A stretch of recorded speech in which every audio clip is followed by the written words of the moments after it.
maghisgot kita sa pulong sa Dios dinhi sa Marcos kapitulo 6 bersikulo 1 ngadto sa bersikulo 6. Mark chapter 6 verses 1 up to 6.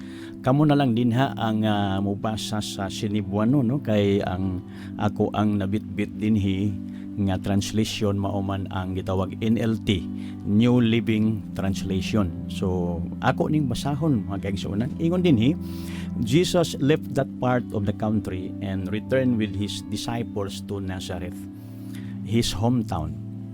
The next Sabbath he began teaching in the synagogue, and many who heard him were amazed. They asked, "Where did he get all this wisdom and the power to perform such miracles?" Then they scoffed, "He's just a carpenter, the son of Mary, and the brother of James, Joseph, Judas, and Simon. And his sisters live right here among us." They were deeply offended and refused to believe in him.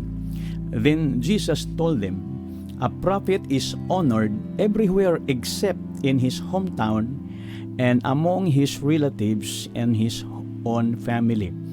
And because of their unbelief, he could not do any miracles among them except to place his hands on a few sick people and heal them.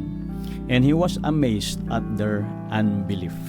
Nakaunahon na ako igsuon nga ang ato ang uluhan sa ato ang mensahe susi sa milagro og panalangin, no? Key to miracle and blessing. Di na itong gihisgutan katong giingon ni Jesus nga the first commandment with a promise, no?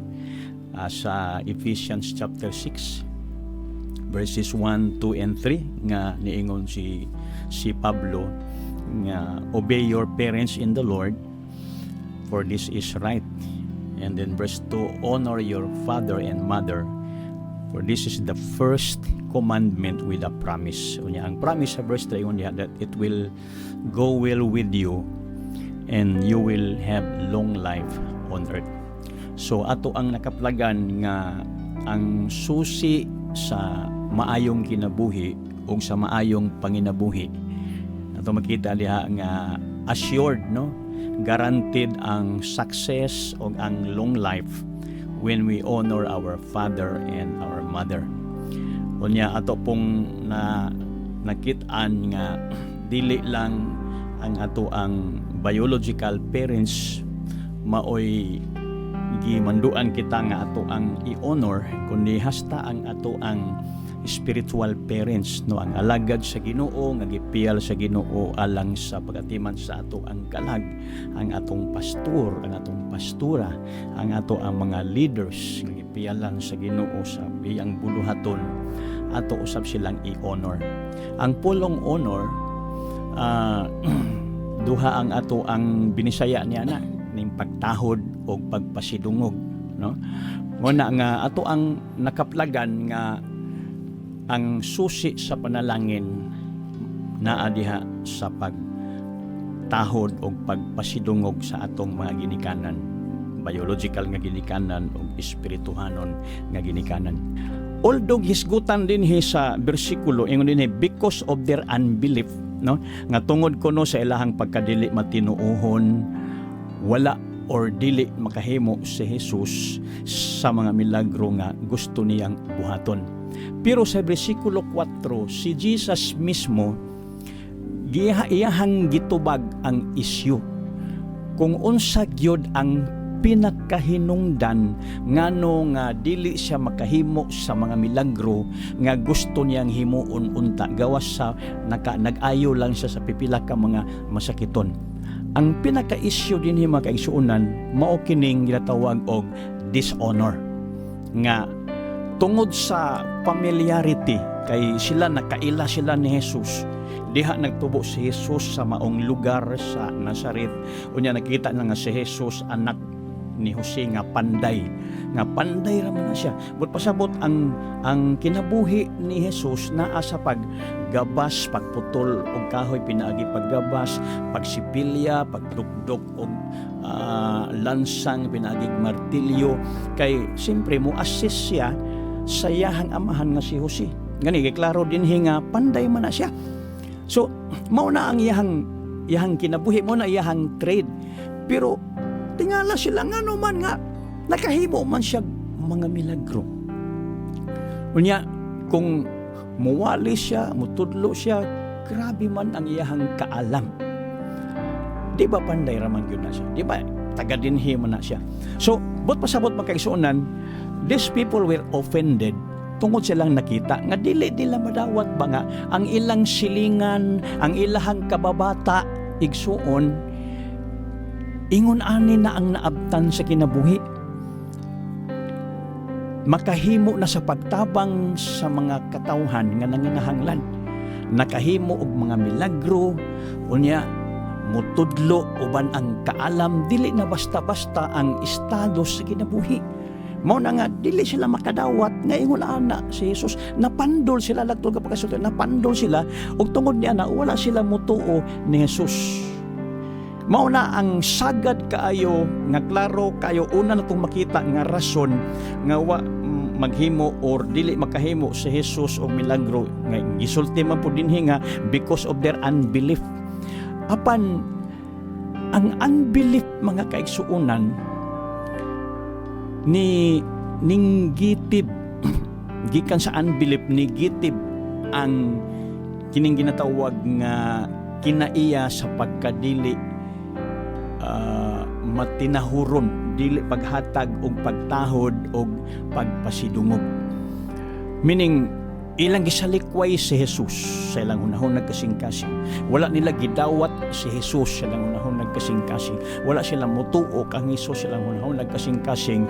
Unya tungod ni ana wala nila gitahod og gipasidunggan si Jesus ingon nga pinadala sa Dios. So the spirit of familiarity, kanang pamilyar kaayo, suod ra kaayo, gani sa ato ang mga tapok-tapok, sa ato ang panaghigalaay, gani sulod sa panimalay, suod na kaayo. Tungod sa kasuod, dili ato mapansin nga kanang wala na limitasyon ang atong treatment sa usag-usam, sa manubra na unya, masakitan na hinuon ang ato ang kauban, no?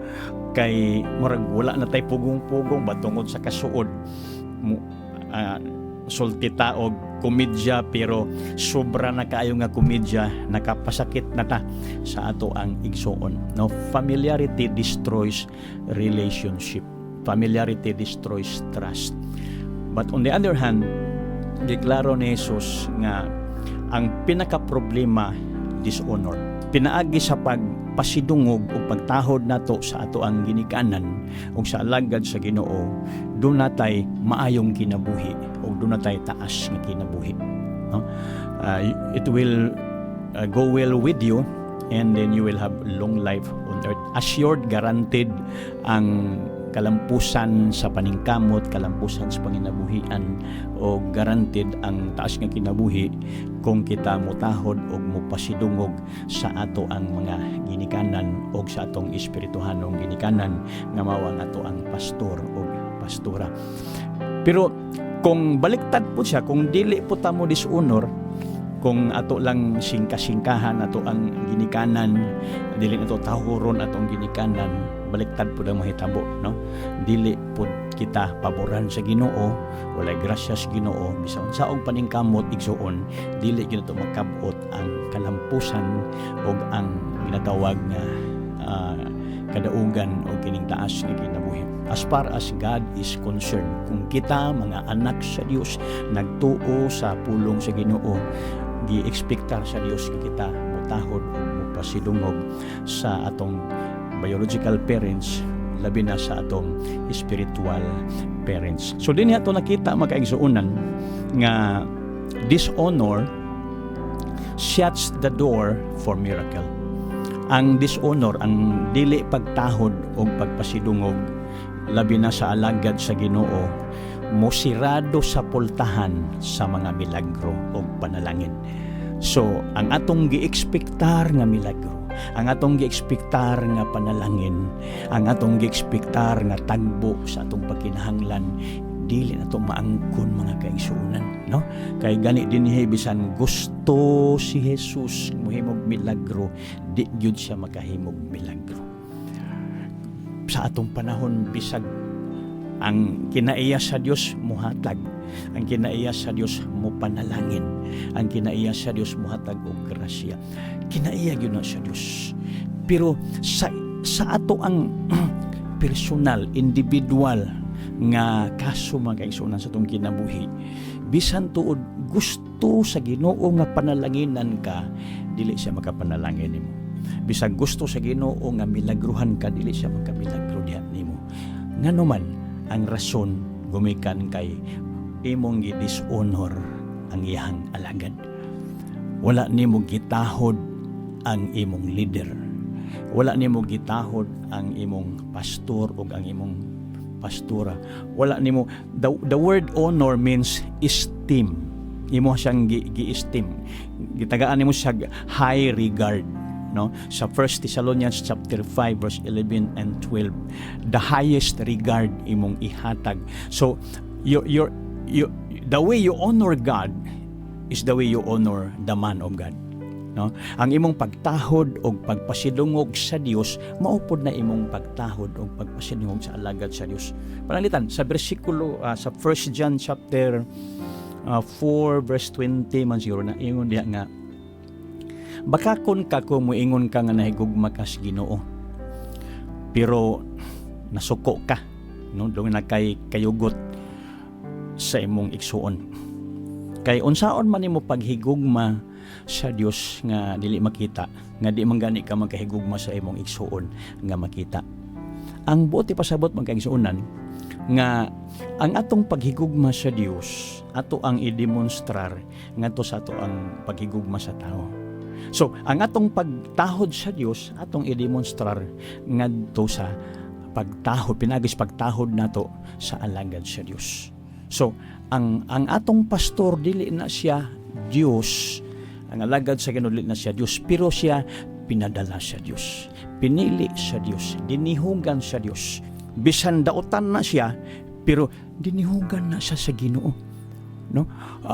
Ang iyang pagkadaotan tulubago na niya nga na sa Ginoo, pero alang nimo ug alang nako atong ihatag ang pagtahod, pagrespeto, pagmahal, pagsuporta, pagtabang, pagpasidungog sa alagad sa Dios.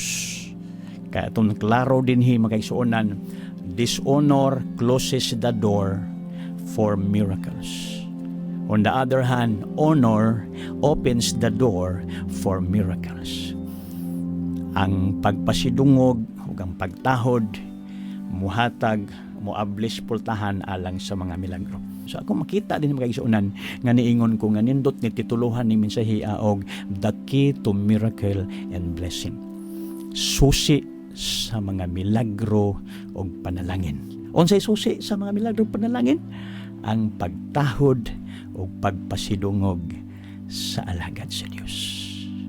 Igsuon, sulaye. Muingon ko nimo sulaye. Ayuha pagtratar ang imong pastor. So mga kaigsuonan, kung ang dishonor musirados pultahan alang sa mga milagro, ang pag-honor moabli sa pultahan alang sa mga milagro o mga panalangin. Ako ang pagpangandoy o akong gilauman nga sa inyong pag-aplikar nini maong pulong sa Dios, inyong yung masinati ang mga milagrosong buhat sa Dios sa inyong kinabuhi. Dalay ko na ngalan sa Ginoo. God bless you.